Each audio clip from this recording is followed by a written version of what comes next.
Manni maree magaalaa Finfinnee ayyaana Idil Adhaa bara Hijiraa 1446 sababeeffachuun miidiyaaleef ibsa kennan.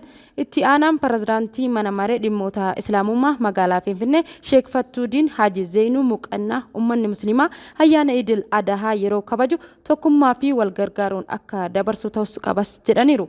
Hawaasni Musliimaa ayyaana Arafaa wayita kabaju duudhaa amantichaa eeguudhaan tokkummaa fi walgargaaruudhaan akka dabarsus itti aanaan pirezidaantii mana maree waliigala dhimmoota Islaamummaa Itoophiyaa Sheek Fattuudiin Haaji Zeenuu Muqannaa ibsaniiru.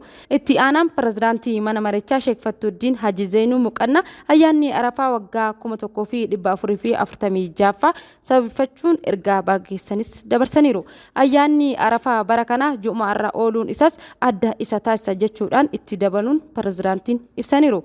Ayyaanichi mana maree dhimmoota Islaamummaa magaalaa Finfinnee fi bulchiinsa magaalattii walitti qindoominaan kabajuufis qophii barbaachisus xumuramuus ibsaniiru. Sheek Fattuudiin Haaji Zeenuu Muqannaa ibsa isaaniitiin ayyaanni Arafaa yeroo kabajamu hawaasni Musliimaa kanneen rakkatan gargaaruu, dhukkubsataa gaafachuu fi kan qabu irraa qooduun giddu galeessa taasifachuun ta'us akka qabus himaniiru.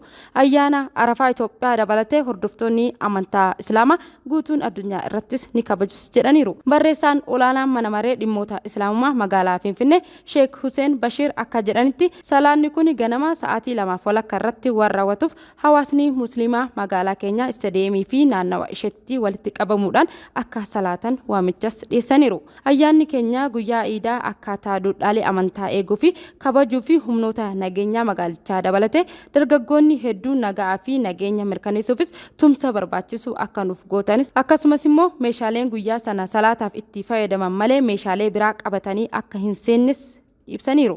Gama biraatiin bifa bareedduu magaalaa keenyaa kan hooggantootaa fi jiraattota isheetiin misoomsaa jirtu eeguufis itti gaafatamummaa fi dirqama waan qabnuuf hundi keenya daandii irratti darbinu irratti bu'uuraalee misoomaa keenyaaf of eeggannoo fi itti gaafatamummaa fudhachuu akka qabnus dhaamaniiru.